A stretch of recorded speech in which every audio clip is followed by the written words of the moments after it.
نحمده ونصلي على رسوله الكريم اما بعد فاعوذ بالله من الشيطان الرجيم بسم الله الرحمن الرحيم ان عدة الشهور عند الله 12 شهرا في كتاب الله۔ ماہ رجب اسلامی قمری سال کا 7واں مہینہ ہے۔ یہ ان 4 بابرکت، مقدس، مطہر، عظمت والے مہینوں میں سے ایک ہے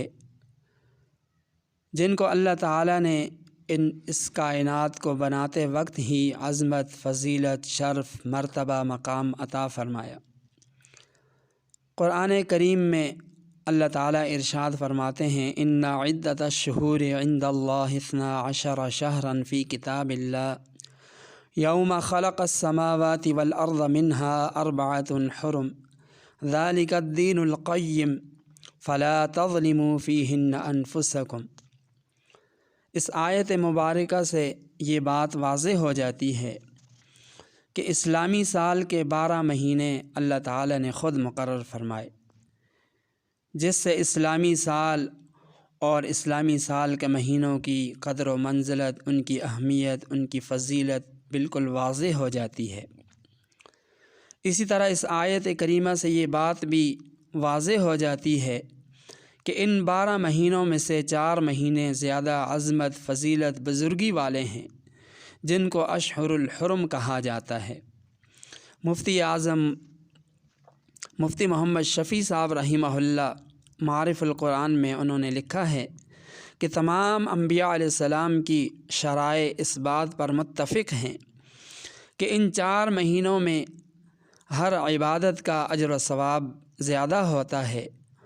اور ان 4 مہینوں کے اندر اگر کوئی گناہ کرے تو اس کا وبال اور اس کا جو عذاب ہے اس پر جو اللہ تعالیٰ کی طرف سے گرفت ہوگی وہ بھی بڑی سخت ہوتی ہے۔ آیت کریمہ کے آخری حصے میں جو یہ فرمایا فلا تظلموا فیہن انفسکم،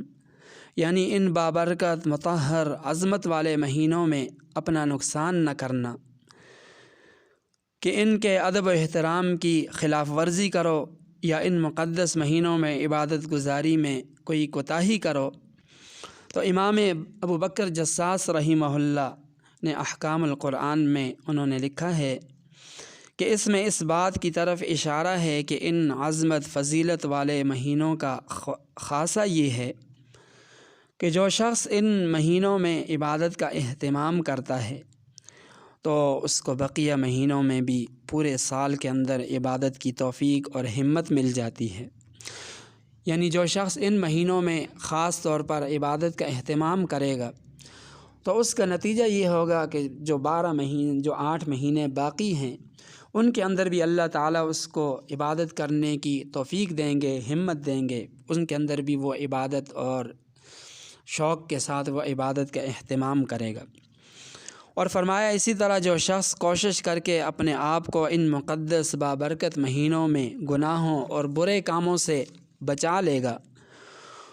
تو اس کا خاصہ یہ ہوگا کہ اس کے لیے سال کے باقی مہینوں میں بھی گناہوں سے بچنا، برائیوں سے بچنا، شرک وغیرہ سے بچنا، دیگر جو 1000 قسم کے گناہ ہیں ان سے بچنا آسان ہو جاتا ہے۔ تو عظمت، فضیلت والے مہینوں میں سے چونکہ ماہ رجب بھی انہی 4 مہینوں میں سے ایک ہے اور جو ابھی چل رہا ہے، اس لیے اس مہینے کے جو ایام باقی ہیں ان کو غنیمت سمجھتے ہوئے ان میں زیادہ سے زیادہ عبادت کا اہتمام ہونا چاہیے، تلاوت کا اہتمام ہونا چاہیے، ذکر و اذکار کا اہتمام ہونا چاہیے، دعاؤں کا اہتمام ہونا چاہیے۔ البتہ جو رسم و رواج ہیں، بدعات ہیں اس مہینے کے اندر طرح طرح کی، جن کو گمراہ قسم کے لوگوں نے ایجاد کر دیا ہے، بدعات ہیں،